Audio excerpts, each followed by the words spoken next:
The Texas Rangers are your 2023 World Series champs. What can the Marlins take from the Texas Rangers and the way they have constructed their roster? Equally, Craig Mish is on Twitter. He's talking about Josh Bell. His expectation is that Josh Bell opts out.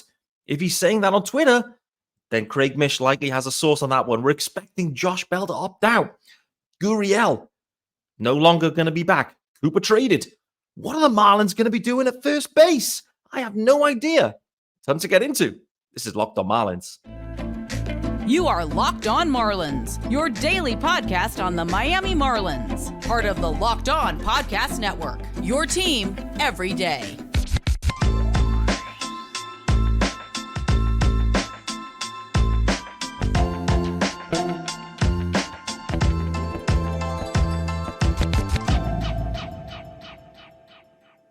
Greetings from England and welcome to Locked On Marlins. This is your daily Marlins podcast.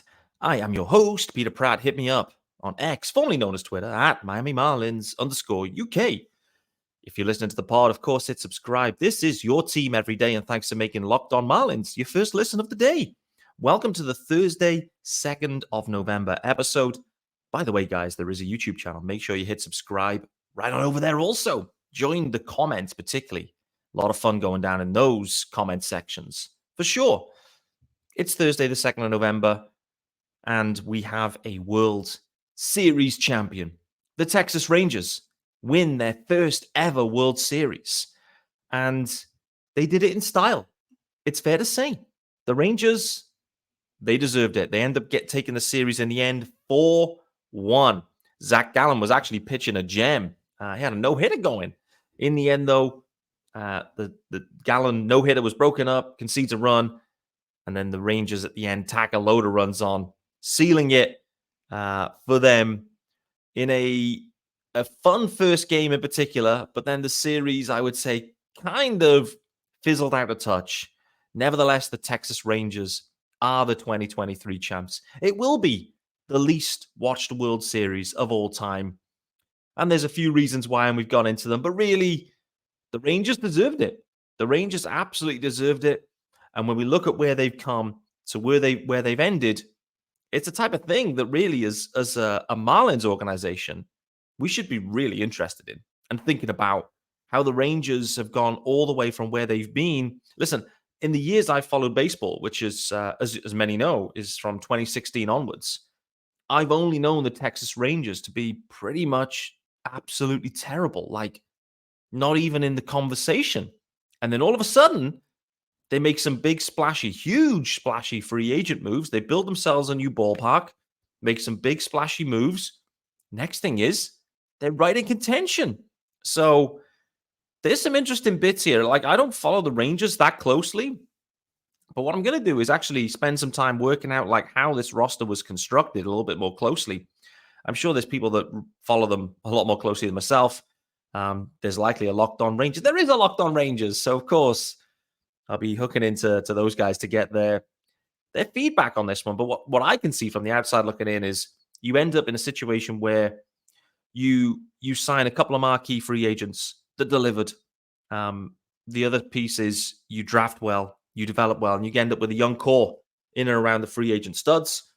And then you also layer in some veteran pitching. That's the funny thing with the Rangers. Like, there's a lot of vet pitching around there, and it all just kind of clicked together. Obviously, Scherzer ended up there. DeGrom ends up getting the ring. DeGrom obviously pitched a couple of games this year, and then that was that. But the Rangers, they went out about it. They've created a core for certain and added to that core offensively with some studs. And then they've been aggressive in free agency and the trade market with starting pitching. So either way, you have to tip your cap to the Texas Rangers. They are our 2023 champs. No one watched it, but who cares? It is now the offseason. The offseason is now here, guys. And what does that mean? Well, it means within 5 days, I think it's 5, within 5 days, Josh Bell and Jorge Soler will both have to make their decisions regarding their contract situations. The Marlins also will have to make their decisions on Johnny Cueto and Matt Barnes. I think they're the only two for team options. We know how those ones are going to go. We also know how Jorge Soler is going to go. I've also been on here speaking a lot about Josh Bell, saying that I think he opts in. I said on yesterday's episode, I think he opts in. I think the Marlins knew he was going to opt in. Craig Mish on Twitter saying he's going to opt out. That's bad news. That's bad news, guys. Well, it's bad news if you look at it that way. If you thought Josh Bell was overpaid at 16.5, then that isn't bad news. Maybe the Marlins dodge a bullet here. Maybe they've got other plans at first base. I don't think they have, by the way.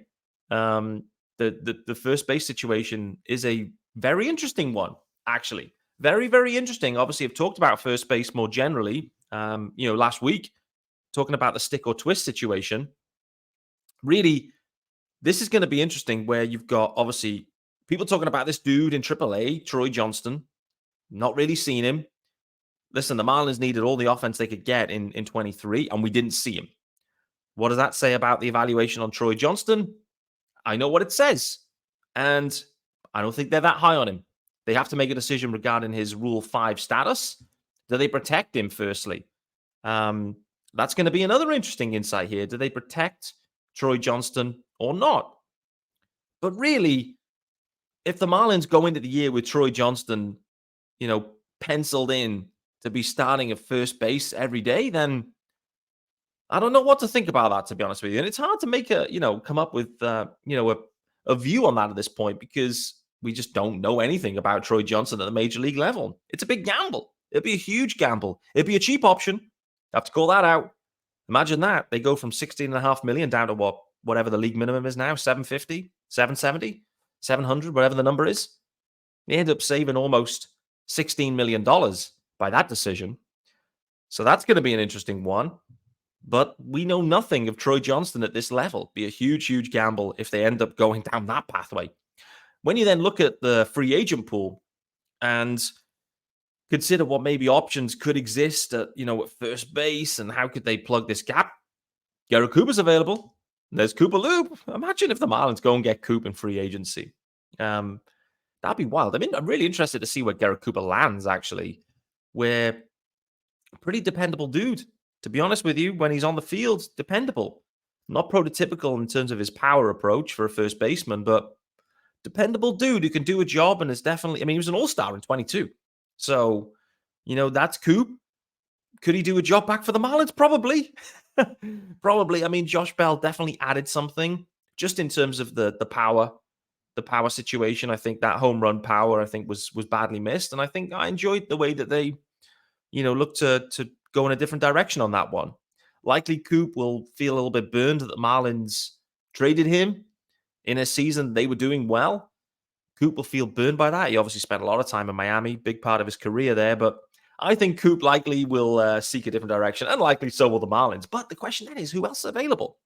The top first baseman available, probably Rhys Hoskins. He was out for most of the year. I think he was working his way back. Like, if the Phils made it further into the postseason, maybe Hoskins could have kind of worked his way back in. But first base is going to be interesting here. Are the Marlins going to pay for Hoskins? No, they're not. Would they, go after? Who else is there to go after? Carlos Santana? Maybe. Boy, oh boy, the Marlins going to have to get really creative this year because the free agent pool is thin.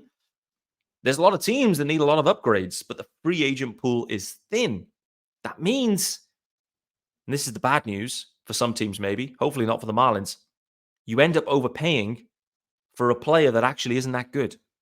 All of a sudden, because the pool is thin, maybe some clubs start to end up getting into a bidding war and you end up overvaluing a player and paying him way above what you should to secure him. So I'm really interested to see how some of these contracts play out. Equally, the other thing, and I did think this was really interesting, the way that, if you've got a good core, do you really need to go out now and splurge a ton of money in free agency? Like, if you've got a good core and you think, listen, there's a circa 500 win club in this core, and if things go our way, maybe it's a bit higher, and we can add as the year goes on. Would that be the right approach? I don't know. I think it's an interesting one. Like, in reality, the Marlins kind of showed it last year where the core was, okay. They then went and added, gave them that little boost, and they got over it and ended up, fifth seed. So I think this is, again, another wrinkle about free agency. I'm going to talk about free agency loads, obviously, through the offseason and really digging into it in some detail. But, the high level is obviously Ohtani's there, and Ohtani is gonna be in a crazy situation. But you then take a step down from Ohtani. You then start to look at, like, who are the next biggest guys on the board.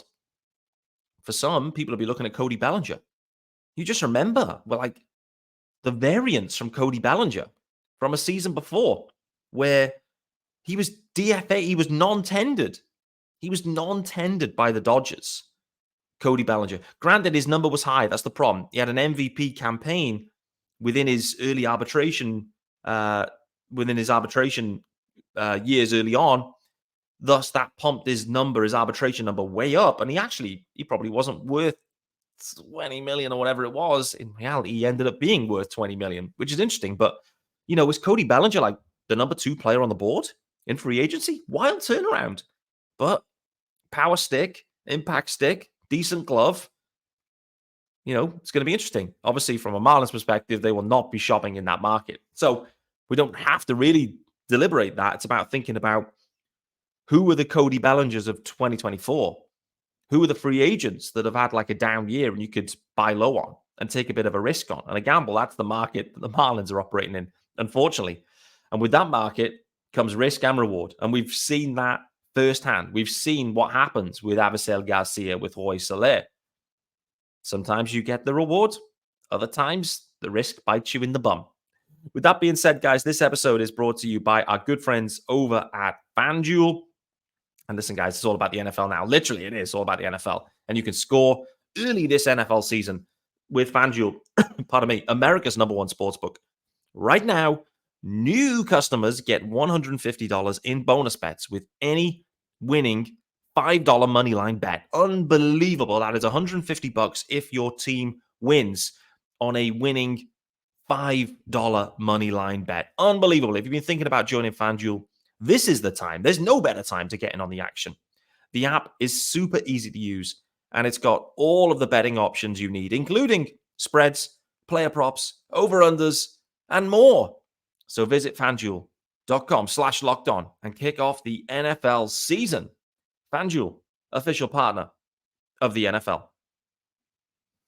All right, guys, you're back here with me, Peter Pratt, on It's not Tuesday, it's Thursday.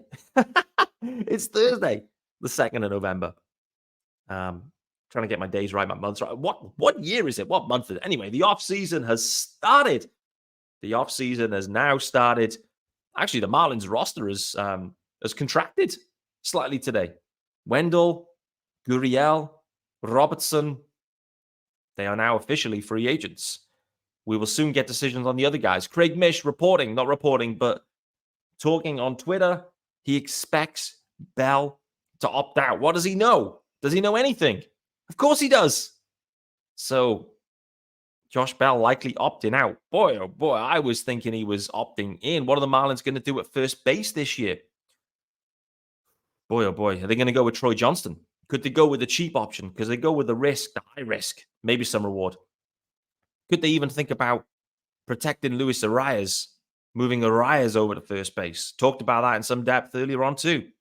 In some ways, that'd be interesting because it would free up potentially some more playing time for Xavier Edwards. I like Xavier Edwards, but I like Luis Arias more, and I like Luis Arias more at second base. First base, I need some power. I need some pop. And listen, the way the Marlins offense was constructed before the trade deadline, it was basically Jorge Soler and a load of contact hitters, and they just about did enough. I don't think the Marlins can afford to lose both Jorge Soler and Josh Bell right now. I just don't think they can. They don't have the resources, I don't think, to be able to recoup what they're going to lose in terms of offensive production from both those guys. Soler basically had his, not career year, but his second best career year going, remained healthy predominantly through the year. Sometimes was playing in the corner outfield spots, but really was DHing. But the qualifying offer is set as well. It's just over 20 million, I believe, on that one. So the Marlins, the question is when Soler opts out, Will they extend the qualifying offer? But what we did see, and we have seen today, just as I about to hit record on this, Max Muncy has reached a 2-year extension with the Dodgers. Very interesting. There was I believe, a $14 million club option available on Muncy. So I haven't seen the numbers. I don't know whether he's got a pay rise or whether they've just, tacked on another year. I don't know. But this is what I was talking about yesterday. Like, this is the negotiating period for the Fish, particularly for guys they want to retain. And frankly, the Marlins they shouldn't just be thinking of this, we would like to retain Jorge Soler and Josh Bell. The Marlins should be thinking right now, we have to retain both those guys. If we want to remain competitive in 24, we have to find a way to retain Jorge Soler and retain Josh Bell. Craig Mish may be saying he expects Bell to opt out. That's probably because that's what's funneling backwards. Are the Marlins negotiating right now with Josh Bell? Is that happening? I've already talked about it earlier on. For me, that 16.5 for the Marlins feels high. But if you flatten it and extend it, you could find a way. Could you end up with $12 million a year, over 2 or over 3? Is 3 too many? $35 million? That's kind of the range he's probably thinking about. The same for Jorge Soler. He's probably thinking about 35.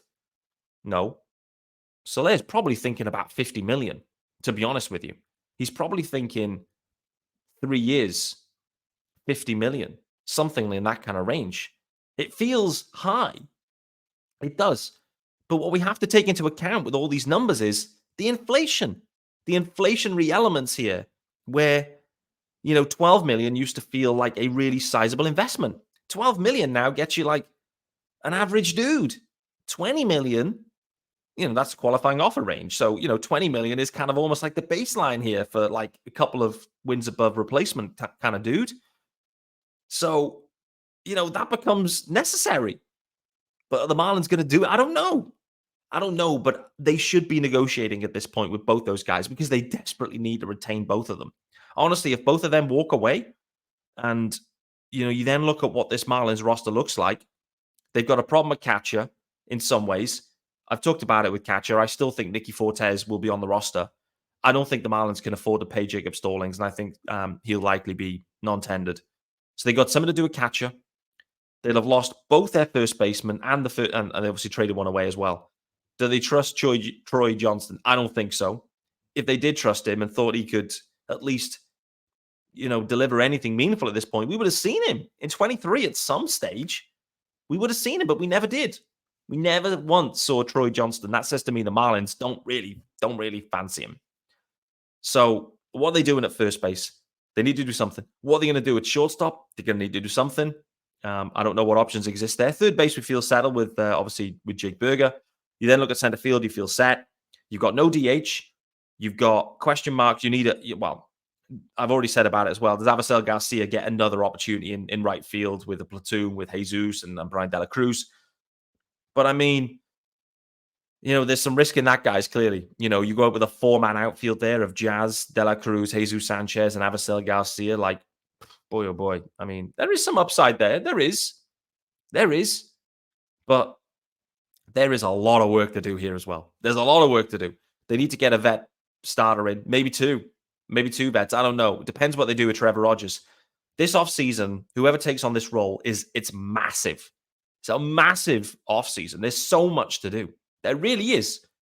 And, this is maybe, I talked about it at the time, this is where maybe Kim recognized what was going to happen. I've depleted the farm. I've done all I could to get the Marlins into the postseason. My job here was done. But the collateral damage is the farm. And you look over at the farm, and it's bleak. Really bleak. Top-level talent, top end, AAA, there isn't any. The Marlins they've got no conveyor belt coming through. There's a few guys that, maybe you could see what happens. I mean, obviously you got Dane Myers and Peyton Burdick down there, Jacob Amaya, Jordan Groshans, etc. There's a couple of guys that maybe Troy Johnson as well.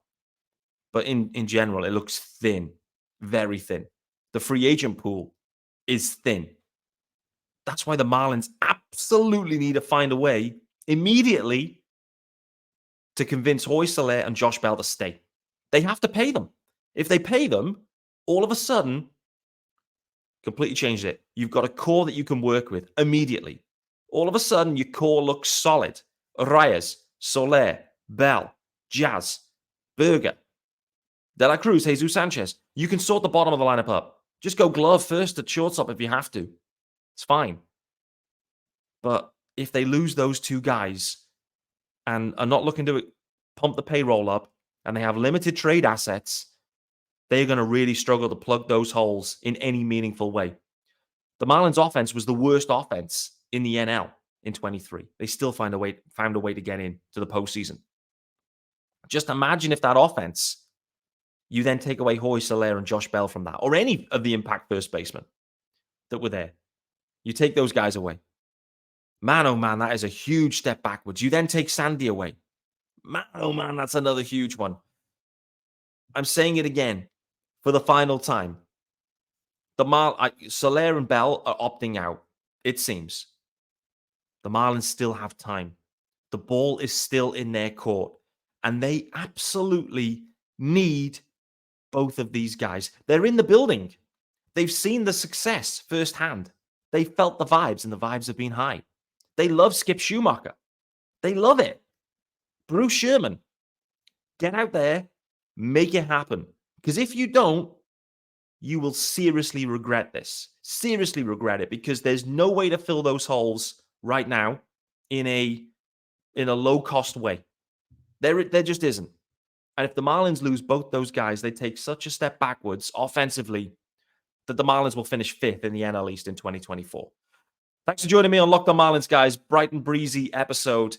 I am slightly cautiously optimistic, perhaps, that the Marlins will find a way to get some extensions done. We've seen Max Muncy and the Dodgers find a way. They did have a club option, so it was a slightly different situation. But we have a few days remaining. Can the Marlins just re-solidify this core? If they do, that will really set them up for the offseason to allow them to focus in the areas they need to. If there's too many areas you need to focus on with not enough farm and not enough money, then this roster is going to be so holy, you may as well call it Jesus. Guys, thanks for joining me, Peter Pratt, on Thursday, the 2nd of November. Yes, it is Thursday. I'll be back tomorrow, of course, because it is Friday and it's a daily pod. I look forward to seeing you then, hopefully with some extension conversations linked to Jorge Soler and Josh Bell. See you then.